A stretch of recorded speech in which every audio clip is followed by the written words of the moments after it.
오늘도 하나님의 거룩한 은혜가 함께 하실 줄 믿으시면 아멘 하시기 바랍니다. 옆분하고 다시 한번 인사 나누고 축복해 보십시오. 하나의 가치로 삽시다. 가끔 뉴스를 통해 보면 끔찍한 소식, 끔찍한 뉴스를 보게 됩니다. 평생토록 길러준 할머니를 이렇게 못된 짓을 하기도 하고, 또 교제하던 자매를 스토킹을 하고, 그리고 어머니 보는 앞에서 못된 짓을 하는 이야기들을 우리가 접하곤 합니다. 또 층간소음 때문에 흉기로 난동을 부리는 차마 볼 수 없고 차마 들어줄 수 없는 그러한 입에 담기도 어려운 일들이 우리 주위에 벌어지고 있습니다. 이 시대만큼 생명을 경시하고 사람을 무시하는 세대도 없지 않지 않았었나 생각해 보게 됩니다. 인간성을 상실한 시대, 인간의 소중함을 의식을 잃어가는 이 세대에 우리는 살아가고 있습니다. 얼마 전 TV에서 장난감 옷에 대한 이야기가 나온 적이 있습니다. 부모가 어린 자녀에게 장난감 인형을 사줍니다. 아이들은 그것을 가지고 놀다가 찢어지기도 하고 부러지기도 하고 팔이 빠지기도 합니다.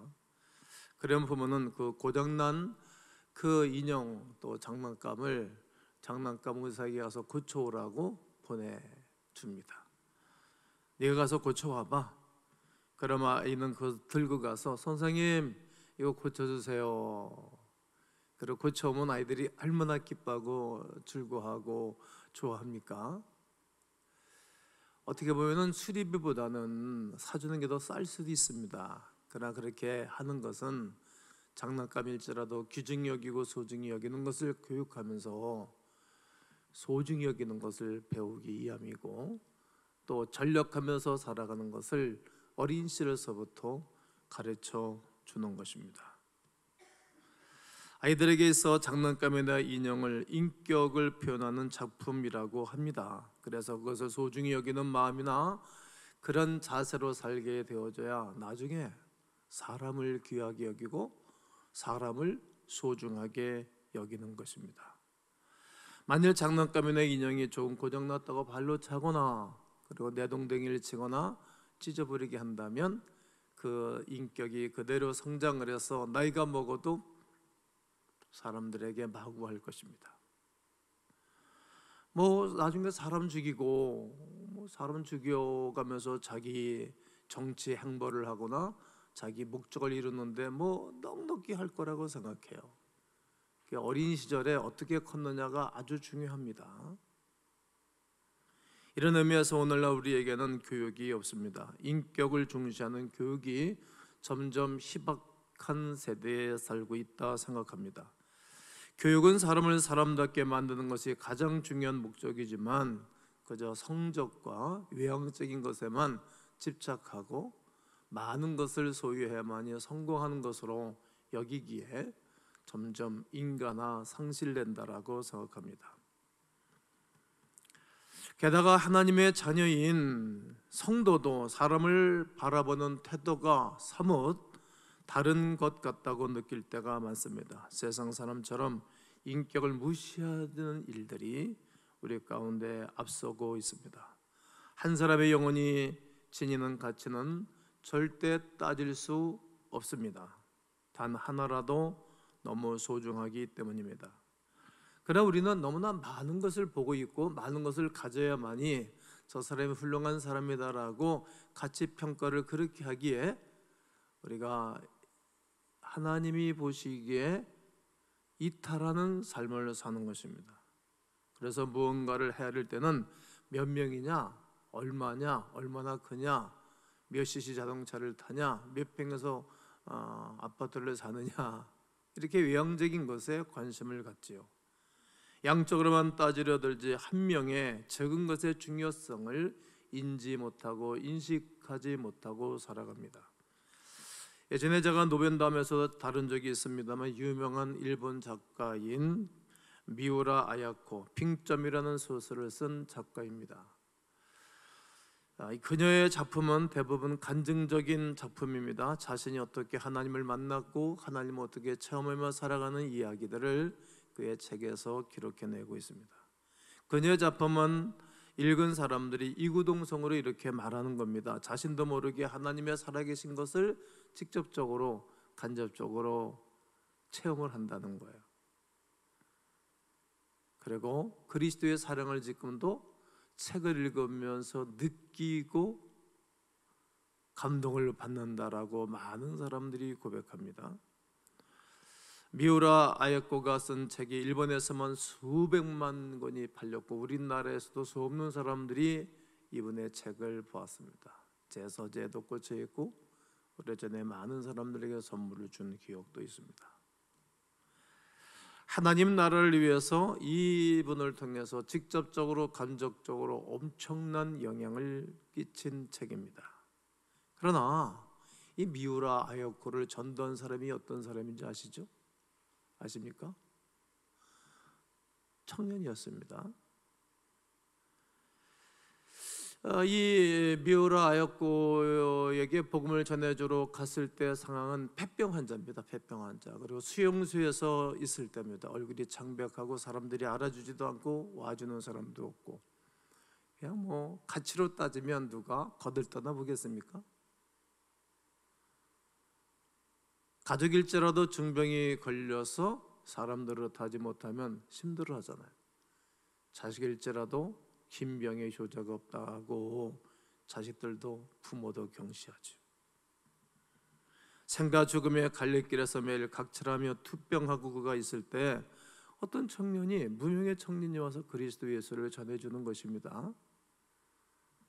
각혈하며 언제 죽을지 모르니 초라한 여자에게 무슨 가치가 있겠습니까? 동정하고 지나가면 끌릴 수 있는 그저 한 번 쳐다보고 눈물 한 번 흘려주면 더 이상 해줄 것도 없다고 여러분 느끼지 않습니까? 그것으로 끝인 존재, 죽으면 더는 찾아갈 필요도 없는 존재가 아닐까요? 거기에 무슨 가치가 있다고 생각하겠습니까? 그러나 그녀를 찾아온 청년은 이 여인을 어떻게 보였는지 각혈하면서 파리하게 마른 그녀를 찾아가고 또 돌보고 또 찾아가서 또 가서 복음을 전해주는 것입니다. 예수님이 당신의 구주이십니다. 예수 믿으세요. 믿으면 당신이 이 모든 고통에서 벗어나서 하늘의 영원한 축복을 누리게 됩니다. 영원한 생명을 얻게 된다라고 복음을 정확하게 제시해 주는 것입니다. 당연히 그 청년은 이 여인이 나중에 일본 열도를 불러일으키고 수없는 사람들이 그리스도 예수를 믿게 될 것이라는 생각하지 못했겠죠. 엄청난 가능성이 있는 사람인 것을 알아볼 수도 없는 것입니다. 하지만 한 영혼을 소중히 여기는 마음 때문에 피를 흘리고 죽어가는 여인을 위하여 복음을 전해주는 것입니다. 결국 그녀는 수백 명이 나가서 전도하는 것보다 더 큰 많은 영향력을 끼치고 있고, 지금도 이분의 책을 읽을 수 없는 사람들이 그리스도 예수께로 돌아오고 있습니다. 이만큼 한 사람의 가치는 다 계산할 수 없는 것입니다. 너무나 중요합니다. 하나님께서 인간을 통합적으로 묻고 세상으로 표현을 했지요. 요한복음 3장 16절에 하나님이 세상을 이처럼 사랑하사 독생자를 주셨으니 이는 그를 믿는 자마다 멸망하지 않고 영생을 얻게 하려 하심이라. 이 세상을 전 인류로 가리킵니다. 그러나 갈라디아서 2장 20절에 내가 그리스도와 함께 십자가에 못 박혔나니 그런즉 이제는 내가 사는 것이 아니요 오직 내 안에 그리스도 예수께서 사시는 것이라. 이제 내가 육체 가운데 사는 것은 나를 사랑하사 나를 위하여 자기 자신을 버리신 하나님의 아들을 위하여 사는 것이라고 고백합니다.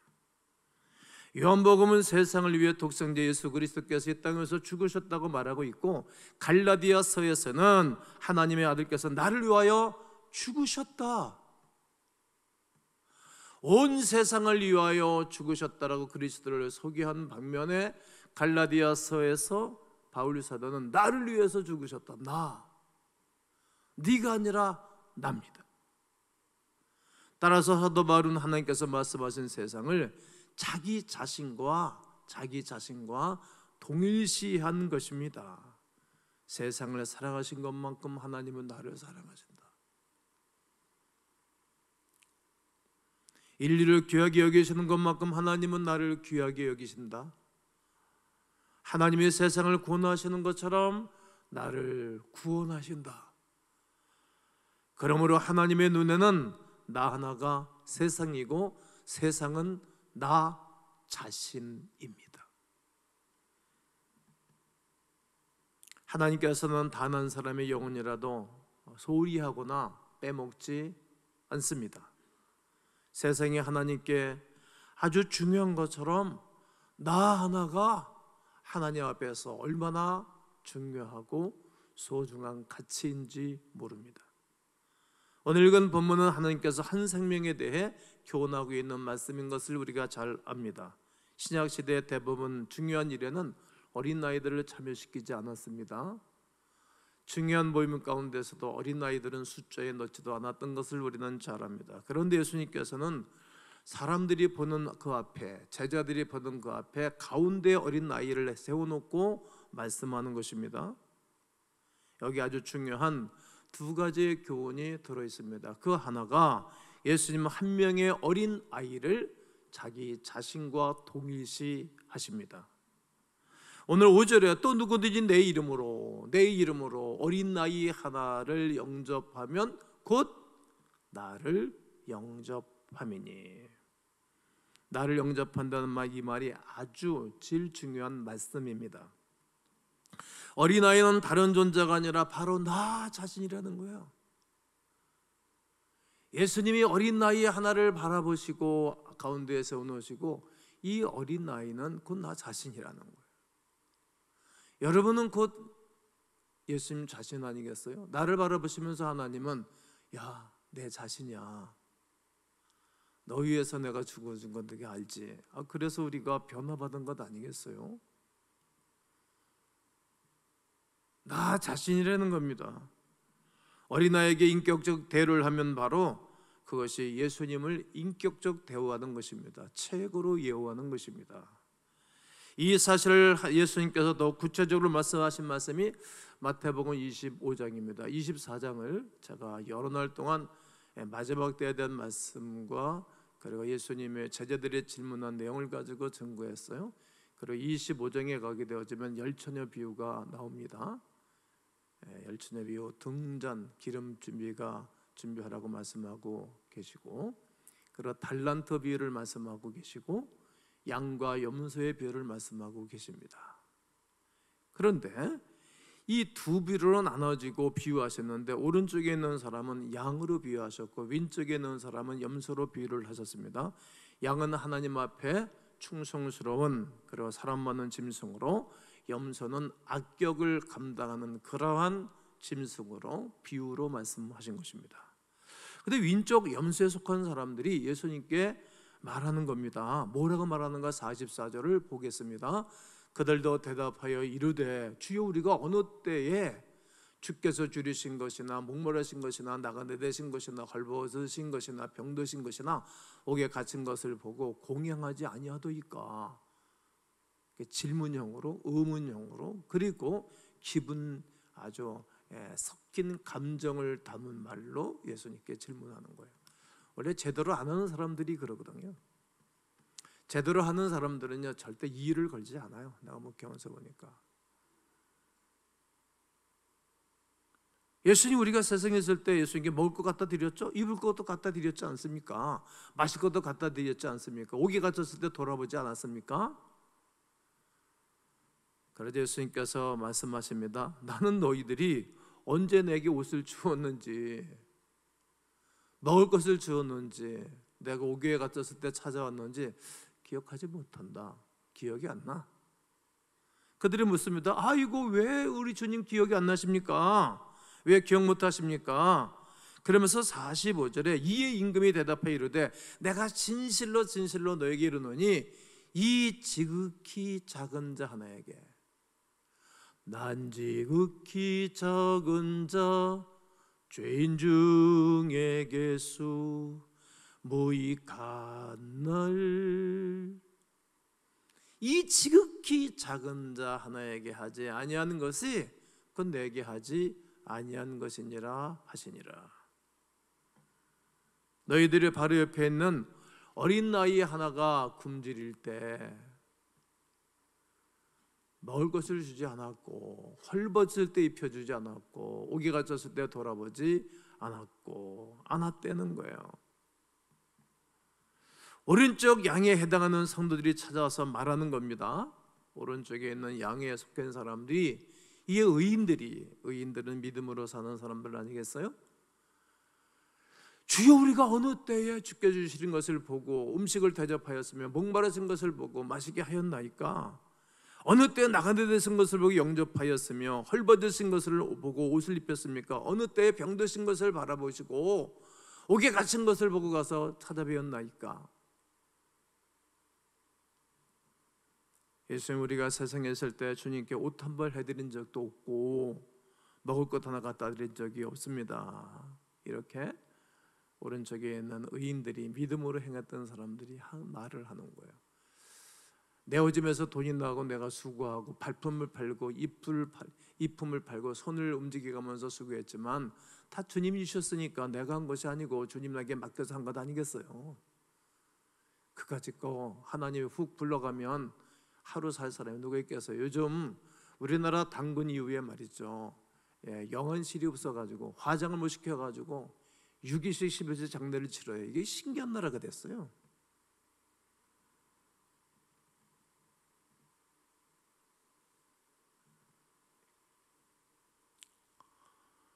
한 적이 없습니다. 제대로 한 사람들은 자기가 한 것이지만 하나님이 공급하는 신과 하나님이 허락하신 것을 했기 때문에 내가 한 것이 아니라고 고백을 해요. 아주 멋진 고백 아닙니까? 그래서 예수님께서 말씀하시는 것입니다. 아니야, 너희들이 진짜 내가 배고플 때 먹을 것을 가져왔어. 입지 못했을 때 너희들이 입을 것을 갖다 주었어. 내가 감옥에 갇혔을 때 너희들이 찾아왔지 않느냐? 그들이 묻습니다. 아이고, 언제 우리가 그렇게 했습니까? 그러니까 40절은 다 함께 한번 읽어보겠습니다. 시작. 임금이 대답하여 이르시되 내가 진실로 너에게 이르노니 너희가 여기 내 형제 중에 지극히 작은 자 하나에게 한 것이 곧 내게 한 것이니라 하시고, 예수님께서 말씀하시는 것입니다. 너희 곁에 있는 이웃, 어린아이가 목말라 할 때 마실 것을 준 것이 곧 나에게 준 것이니라. 또 그들에게 먹을 것을 준 것이 나에게 준 것이 아니냐? 내가 다 기억하고 있느니라. 다 기억하고 있다. 예수님께서 사람들이 멸시하고 천대하는 이 어린 아이 하나를 자기 자신이라고 생각하셨습니다. 우리 속에 하나님의 형상, 하나님의 이미지가 있지 않습니까? 하나님의 망가진 유전인자가 있지 않습니까? 하나님은 사람 하나를 자기 자신으로 보는 거예요. 우리는 그렇게 안 보죠. 막 하죠. 그래서 우리가 이 어린아이 하나를 소중히 여기면 바로 예수님을 대접하는 격이 되는 것입니다. 어린아이 하나를 영접하면 곧 예수님을 영접하는 것입니다. 반대로 어린아이 하나를 멸시하면 예수님을 멸시하는 처사입니다. 이처럼 세상에서 흔히 무시하고 지나갈 수 있는 생명 하나가 예수님 당신과 동일하다라고 생각하십니까? 그러면 장성한 하나님의 사람입니다. 책망할 것이 없겠죠. 우리는 이 사실이 얼마나 깊이 인식하고 사람을 대합니까? 우리 모두 자기 자신을 돌아보아야 합니다. 예수님의 형제 야고보는 성도를 향해서 차별 대우하지 말라고 권면을 했습니다.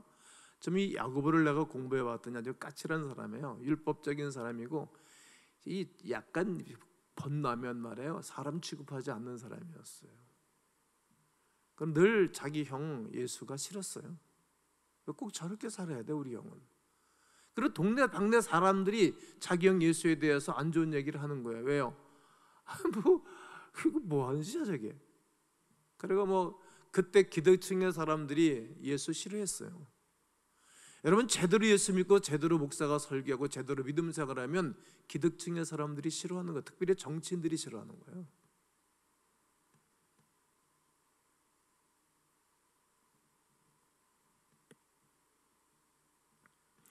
그러다가 나중에 부활의 예수를 만났어요, 야고보가. 그리고 그 야고보서를 쓰는 거예요.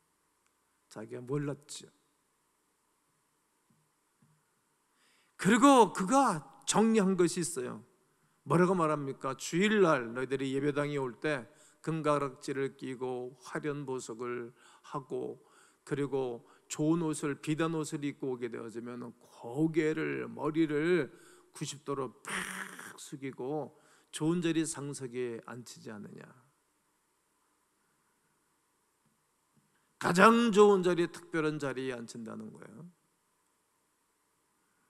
그러나 옷을 남루하게 입고 냄새나는 사람이 예배당에 들어오게 되어지면 거들떠보지도 않는다는 거예요. 인사도 하지 않고 그 사람 데리고 가서는 저 자리에 조용히 앉으라고 후미진 자리에 앉힌다는 겁니다. 만일 자리가 없으면 서서 예배 드리라고 아주 차별 대우를 했습니다. 그래서 야고보는 아주 엄중하게 꾸짖고 있지 않습니까? 만일 너희가 사람을 차별하여 대하면 뭐 하는 것이라고요? 죄를 짓는 거라고. 사람을 차별하면 죄를 짓는 거라고. 율법이 너희를 범법자로 정죄하리라. 그러나 사람을 무시하면 예수님을 무시하는 것입니다. 예수 그리스도께서 어린아이 하나 한 생명을 자기 자신처럼 소중히 여기신다는 것을 기억하셔야 됩니다. 또 예수님은 한 명의 어린 나이를 교회와 동일시합니다. 너희 생각에는 어떠하냐? 만일 어떤 사람이 양 100마리가 있는데 그 중에 하나가 길을 잃었다면 그 99마리를 산에 두고 가서 길 잃은 양을 찾지 않겠느냐? 진실로 너희에게 이르노니 만일 찾으면 길을 잃지 아니한 99마리보다 이것을 더 기뻐하리라. 만일 찾으면, 예수님께서 이 한 가지 비유를 말씀하시는 것은 100마리를 가지고 목축업을 하고 있는 주인이 있는데 해가 져서 양들을 세어보니 99마리입니다. 그럼 99마리 중에 한 마리가 없고 사라졌는데 비율적으로 보면 99마리가 귀중하죠. 99마리는 교회 성도들이고 한 마리는 길 잃은 양입니다. 예수를 믿지 않거나 실망하거나 하나님을 떠난 사람입니다. 그래서 이 한 마리를 찾기 위해서 험산 중령을 건너고 산을 넘고 가시밭길을 건너 이 한 마리를 찾아오는 것입니다. 여기에서 99마리는 무엇입니까? 교회를 말씀드리는 것입니다. 우리가 99마리의 양입니다. 이미 예수 믿고 교회에서 주일마다 예배를 드리는 거룩한 하나님의 백성들입니다. 99마리의 양, 교회입니다. 그럼 한 마리의 양은 어떤 것입니까? 아직 교회에 들어오지 않고 교회 밖에서 방황하고 그리고 헤매기는 수 없는 영혼들을 가르치고 말하는 것입니다. 그 영혼을 하나님께서 찾고 계십니다. 2000년 동안 찾으셨어요. 지금도 찾으시는 거죠. 문재인 정부 들어와서 우리 한국 교회는 아이들을 다 잊어먹었죠.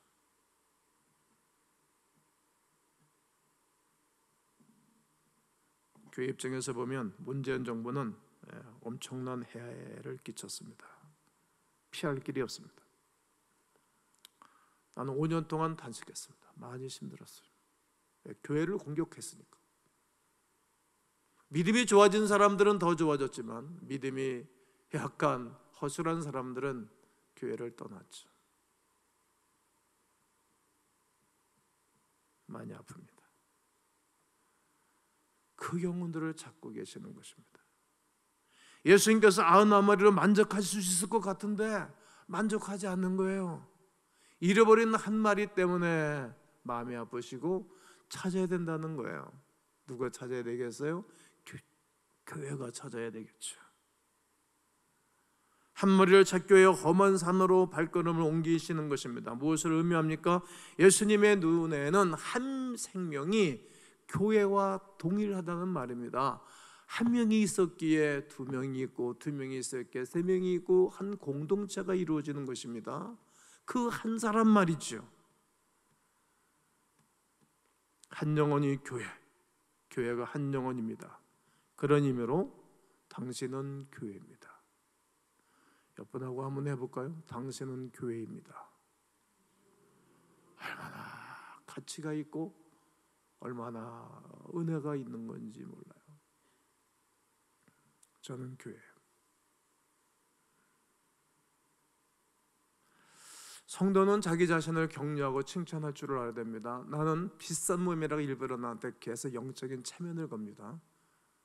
오늘도 아침에 일찍 일어나서 거울을 보면서 제 머리 손질도 하고 샤워하고 예배를 준비하면서 잘생겼다, 또 정말 귀하다, 나를 계속 칭찬하는 거예요. 뭐 제가 없었으면 가운교회 없어요. 이렇게 중요한 거예요. 나는 교회. 여러분들이 안 계시면 교회로서의 기능을 발휘할 수 없어요. 그래, 여러분 한 분 한 분은 교회예요. 얼마나 귀중하고 얼마나 소중하고 얼마나 가치 있는 분들인지 모릅니다. 테레사 수녀가 노벨 평화상을 받을 때 많은 사람이 사람을 울리고 감동을 주었습니다. 극빈자, 병자, 가난한 사람, 죽어가는 사람, 노인들을 모아놓고 끊임없는 자선을 베풀었지요. 노벨상을 받을 당시 그의 사업은 전 세계적으로 퍼졌습니다. 126개국에 600여 곳 이상 되는 곳에 사랑의 집을 만들고 수없는 사람들을 돕고 심을 격려를 베풀었습니다. 그것에 얼마나 많은 사람들이 있었겠습니까? 그래서 한 사람을 주목하기 어려웠을 것입니다. 그런데 테레사 수녀는 이렇게 말했습니다. 나는 한 개인을 돌봅니다. 바쁜데 나는 한 번에 한 사람밖에 사랑할 줄을 모릅니다. 나는 한 번에 한 사람밖에 거둘 줄 모릅니다. 단 한 사람, 당신도 그렇게 한번 시작해 보세요. 나는 단 한 사람만 인도합니다. 내가 한 모든 일은 바다에 물 한 방울을 보탠 것에 지나치지 않습니다. 그렇지만 내가 물 한 방울을 내보내지 않는다면 바다도 존재하지 못합니다. 바다는 한 방울 일이 모자랄 것입니다. 당신 자신, 당신의 가정, 당신의 교회도 마찬가지입니다. 단 하나부터 시작하십시오. 하나의 가치입니다. 저는 아무도 없는 가운데서 예배를 드리기 시작하면서 오늘의 교회를 이루고 달려오면서 한 사람이 정말 소중한 것을 알았어요. 한 사람이 회방을 치면 힘이 들더라고요. 한 분이 변화를 받아서 다른 사람들에게 변화의 아름다운 감동을 주면 다 좋아지더라고요. 한 사람이 이렇게 소중한 것입니다. 귀중한 것입니다. 사랑하는 성도 여러분, 한 영혼을 구원하고 한 분에게 생명의 영향을 끼치기 위해서 여러분이 하늘의 미랄이 되시면 어떨까요? 하늘의 미랄이 땅에 떨어져 썩지 아니하면 하늘 그대로 있고 썩음에 맞는 열매를 맺는다고 말씀하셨는데, 여러분 가정에서 하늘의 밀이 되면 어떨까요? 어려운 일은 내가 하겠다라고 덤벼보면 어떨까요? 힘든 일은 내가 하겠노라고 연세 드신 노인들 모시기가 힘들어요. 가족들에게, 형제들에게도 내가 하겠노라고, 내가 해보겠다고. 잘 해보시죠. 어려운 일을 하는 거예요. 우리는 어려운 일을 안 하려고 그래요. 힘든 일을. 요즘 예수쟁이들 너무 똑똑해졌어. 요즘 예수쟁이들 돈도 많고, 요즘 예수쟁이들 좋은 집에서 많이 살잖아요. 요즘 예수쟁이들 좋은 차들도 많이 타고 다니잖아요. 그게 하나님의 은혜이지 않습니까? 근데 이것은 내가 잘해서 그런 것인 줄 알고 사람들을 무시하고 어려운 일을 안 해요.